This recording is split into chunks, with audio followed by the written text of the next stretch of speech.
ইসলামুল্লাহ ওয়াফাতের পরে দুনিয়াতে 500 বছর কিংবা 550 বছর কিংবা 400 বছর মতন পরে রয়েছে, কোন নবী রাসূল আসেনি। এবার বলেন, যদি কোন মাওলানা মুফতি কোরআন হাদিসের জ্ঞান না থাকে তো সমাজ আস্তে আস্তে খারাপ হবে কিনা? তো নবী আসেনি, 500 বছর নবী না আসার কারণে মানুষ এমন হয়ে গিয়েছে যে ভাই ভাইকে চিনছে না, নিজের বোনকে ছাড়ছে না, আর এমন ঘৃণা হয়ে গিয়েছিল যার ঘরে মেয়ে সন্তান কন্যা সন্তান জন্ম হতো মেয়েকে জীবিত দাফন করে দিত। বেরাদার ইসলাম মুআজ্জাজ সাহাবায়ে কেরাম মেয়েরাকে বাবা মেয়ের মুখ দেখতে ঘৃণা করত। যদি কোন বাবার মেয়ে হয়ে যেত মেয়ের মুখ দেখাকে ঘৃণা মনে করত, মেয়েকে সঙ্গে সঙ্গে নিয়ে তাকে জীবিত দাফন করে দিত। সেই সময় মেয়েটা কান্না করত, রব্বুল আলামিন তুমি তোমার শেষ জামানায় রাহমাতাল লিল আলামিন নবীকে পাঠাবে, তোমার প্রিয় নবীকে প্রিয় নবীকে দুনিয়ায় পাঠাবে। আল্লাহ গো, আর কতদিনের মতো অন্যায় চলবে? আর কতদিন মেয়েরা সম্মান পাবে না? আর কতদিন মেয়েরা এই মতো জীবিত দাফন হবে? আর কতদিন মেয়েদেরকে এই মতো বেইজ্জতি করতে হবে, করা হবে? আল্লাহ, তুমি তোমার নবীকে পাঠাতে চেয়েছো, শেষ জামানায় তোমার নবীকে পাঠাতে চেয়েছো। আল্লাহ দয়া করে মেহেরবানি করে তোমার নবীকে দুনিয়ায় পাঠিয়ে দাও। আকাশের পাখিরা আল্লাহর কাছে দোয়া করতে, রব্বুল আলামিন মানুষ তো মানুষ রূপে রয়েছে, কিন্তু মানুষের মনুষ্যত্বটা হারিয়ে গিয়েছে। মানুষ মানুষ হয়ে নাই, মানুষ মানুষের মতো কাজ করছে, জন্তু জানোয়ারের মতো কাজ করতেছে। আল্লাহ গো, তুমি শেষ জামানায় তোমার নবীকে পাঠাতে চেয়েছো। আল্লাহ তুমি দয়া করে মেহেরবানি করে তোমার নবীকে পাঠিয়ে দাও।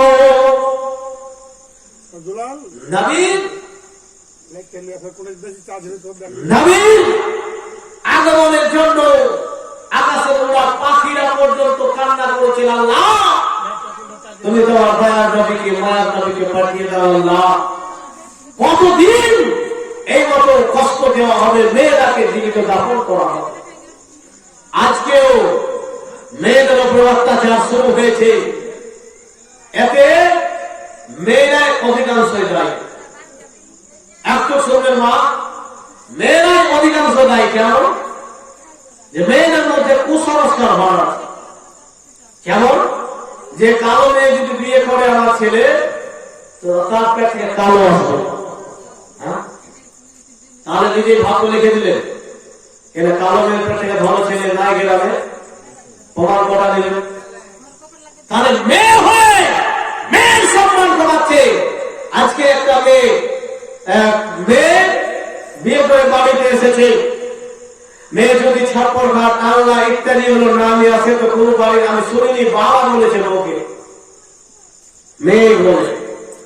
বোন যদি থাকে মন বলবে, নাহলে খালা মাসি থাকে বলবে, শাশুড়িকা ঝগড়াতে গালিতে সবাই বলে দিবে, ছোট লোকের বেটি ফকিরের বেটি কি নিয়ে এসেছে। অথচ ওই মেয়েটা যখন যেগুলো নিয়ে আসবে ওগুলোকেও শাস্তির কোন অধিকার নাই, কিন্তু ক্ষমতা বলে অন্যায় গুনাহ করে দিল।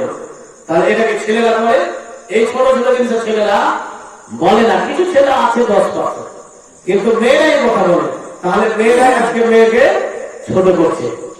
বেরাদার ইসলাম মুআজ্জাজ সাহাবায়ে কেরাম কোন ভাই কোন বাবায় কথা বলে না। যদি কোন মানুষের 3টি মেয়ে হয়ে যায়, তাহলে সেই মা বলবে, আল্লাহ আমার বোনের 3টা মেয়ে হয়ে গেছে, আল্লাহ আমার বোন কি করে তাদের বিয়ে দিবে? এমন বোঝা করলো যে ছেলেটা একেবারে কোকড়া করে দিল দোয়া করে। এটা হাদিসের বিরুদ্ধে না, দাবি করছে যে যার 7টা মেয়ে সে জান্নাতি। জোরে বলেন সুবহানাল্লাহ। একজন সাহাবা চিন্তা করছে, আল্লাহ আমার তো 7টা নবী গো, আমার তো 7টা মেয়ে নাই, কটা? 5টা। তুমিও জান্নাতি। আরেকজন বলছে হুজুর আমার তো 5টা নাই। বলে কটা? বলে 3টা। বলে তুমিও জান্নাতি।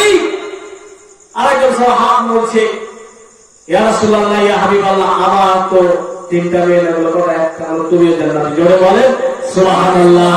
যেই বাড়িতে মেয়ে আছে সেই বাড়িতে জান্নাতি একটা ফুল আছে। জোরে বলেন সুবহানাল্লাহ। জান্নাতের ঘ্রাণ সে মেয়েটা থেকে থাকে, আল্লাহর রহমত বর্ষিত হয়। আর আজকে মায়েরা কি করছে? আমার ছেলের মেয়ে হচ্ছে, মেয়েকে মেয়ে বোঝানো আছে মেয়ে হয়ে। বেরাদার এগুলো থেকে আল্লাহর রহমত মেয়ের মধ্যে আছে। নবী বলেছে যদি কোন উপহার আপনি বাইরে থেকে আসবেন, কোথাও থেকে আসবেন, অবশ্যই উপহার নেন, মিষ্টি নেন, কিছু নেন। কার হাতে দিতে হবে? ছেলে আছে মেয়ে আছে, কার হাতে দিতে হবে? নবী বলেছেন যে মেয়েটার হাতে দিতে হবে। জোরে বলেন সুবহানাল্লাহ। মেয়েদের সম্মান বাড়াচ্ছে আর মেয়েরা বলছে আমার ছেলের মেয়ে। মানে এত মানে ভালো মনে করছে। কিন্তু একটা বাপ যদি ভালো করে বাপ হিসাব করে, আমি দেখেছি আমার পরীক্ষিত না, যদি কোনো বাবার 7টা মেয়ে আছে, ওই মা যখন বয়স্ক অবস্থায় আছে তো ওই বাবের কোন খাওয়ার অভাব নাই। মেয়েরা বাড়িতে খাওয়ার ভরে রাখবে, জামাই আসবে, জাতি আসবে, মনে রাখবে। আর মেয়েরাই 7টা ছেলে আছে, তো যেই মা 7টা ভাইকে লালন পালন করেছে, আমরা তখন কি করবো? 1 মাস করে 7টা ভাই একটা বাপ মায়ের সেবা করতে পারবো, হয় না? এরকম হয়। বেলাদার ইসলাম নদীর মাঝেরা পর্যন্ত মহান রব্বুল আলামিনের দরবারে দোয়া করে, রব্বুল আলামিন হযরত ঈসা রাদিয়াল্লাহু তাআলা নবীর আগমনে সুসংবাদ শুনিয়েছেন, রহমাতাল লিল আলামিনের কথা বলেছেন। আল্লাহ শেষ জামানায় তুমি তোমার নবীকে প্রেরণ করবে, দয়াল নবীকে প্রেরণ করবে। আল্লাহ দুনিয়ায় অন্যায় ভরে গিয়েছে, জুলুমে ভরে গিয়েছে, গুনাহে ভরে গিয়েছে। আল্লাহ মনে হয় সেই সময় চলে এসেছে। আল্লাহ তুমি দয়া করে মেহেরবানি করে তোমার রহমাতাল লিল আলামিন দয়ার নবীকে তুমি দুনিয়ায় পাঠিয়ে দাও, মা আমাদের মান সম্মানকে রক্ষা করে দাও। ভাইরান বন্ধু মনে আমার আল্লাহকে দেখিয়া কালবি একজন নবীর পদস্থ সাহাবা, এই সাহাবা ইসলাম গ্রহণ করার আগে যেন যখন সে বেঈমান ছিল, যখন মুশরিক ছিল, সে সময় মেয়েদেরকে লজ্জিত ঘৃণিত চোখে দেখা হতো, মেয়েকে জীবিত দাফন করা হতো। ভাইজান বন্ধু বলেন আমার স্ত্রীর গর্ভে সন্তান এসেছে, রাতে দেয় কালবি ব্যবসা করার জন্য বিদেশে গিয়েছে, স্ত্রীকে ওসিয়ত করে গিয়েছে, ও আমার স্ত্রী, ও আমার অর্ধাঙ্গিনী জীবন সঙ্গিনী, শুনে নাও তোমার গর্ভে যে আমার সন্তান রয়েছে, যদি ছেলে হয় তাহলে তাকে তুমি ভালোভাবে লালন পালন করবা, বাচ্চার মতো তার দেখাশোনা করবা।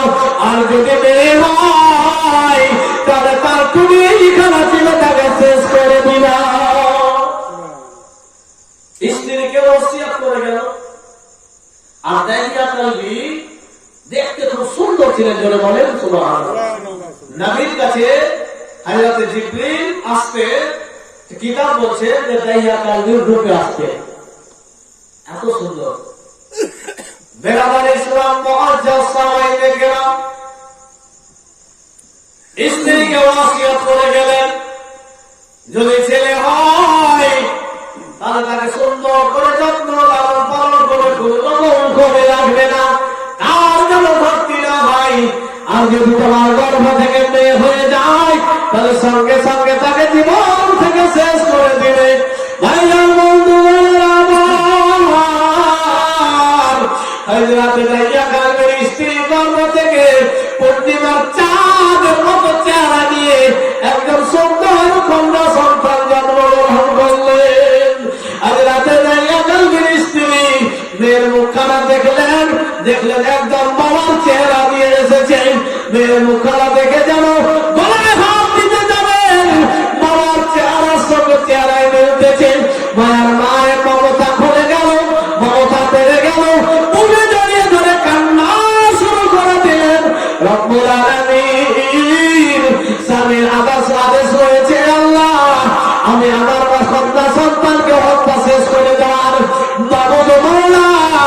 আমি আমার মেয়েকে হত্যা করতে পারবো না, এত সুন্দর মেয়েকে আমি শেষ করতে পারবো না।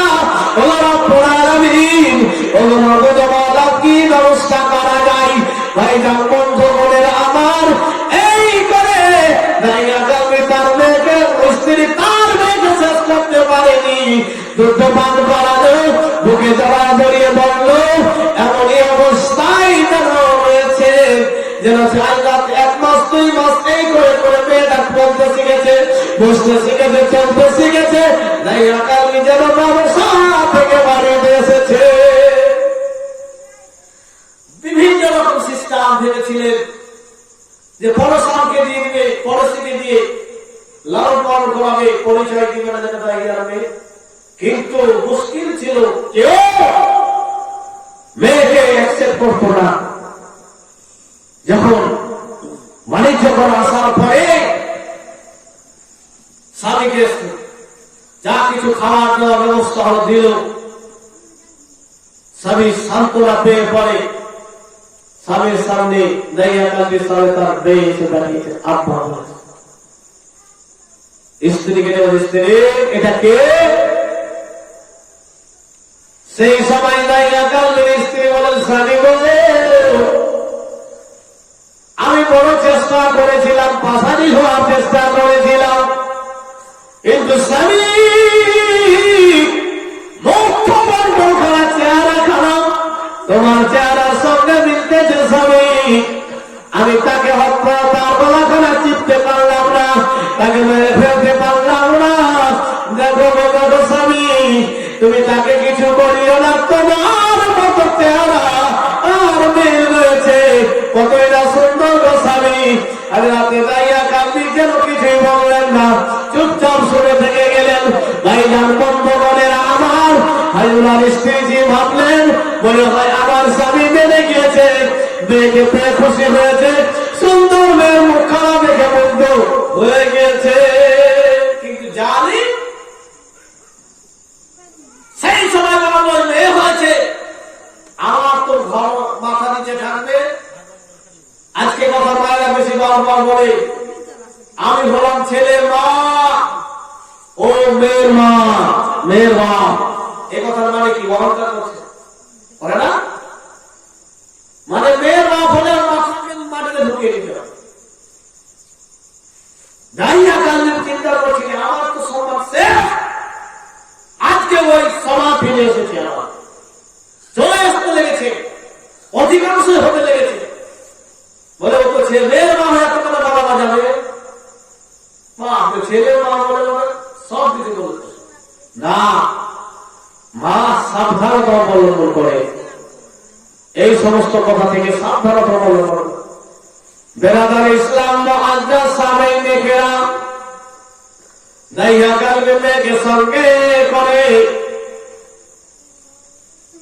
নিয়ে যেতে চাইলেন। স্ত্রীকে বললেন, তুমি জামিলাকে সুন্দর করে সাজিয়ে দাও, আমি আত্মীয়র বাড়িতে নিয়ে যাব, আমার বন্ধুদের বাড়িতে ঘুরিয়ে তাকে নিয়ে আসবো।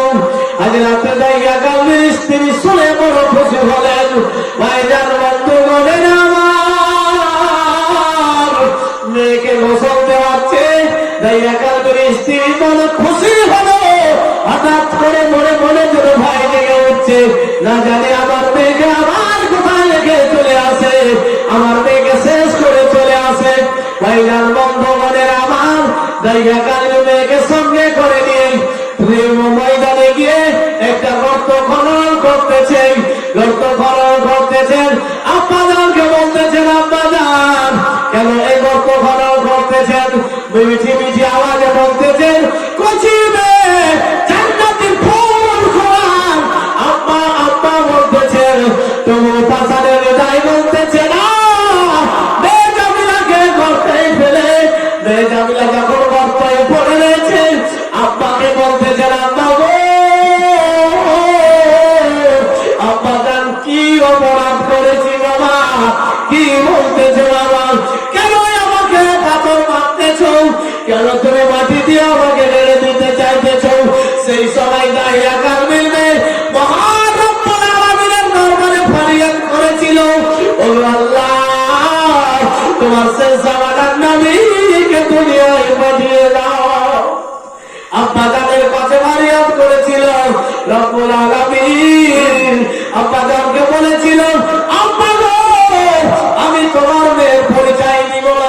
তোমাকে বাবা বলে পরিচয় দিব না, তোমার সামনে কোনোদিন যাব না, তোমার কাছে কিছু চাবো না, তোমার কাছে কিছুই চাইবো না।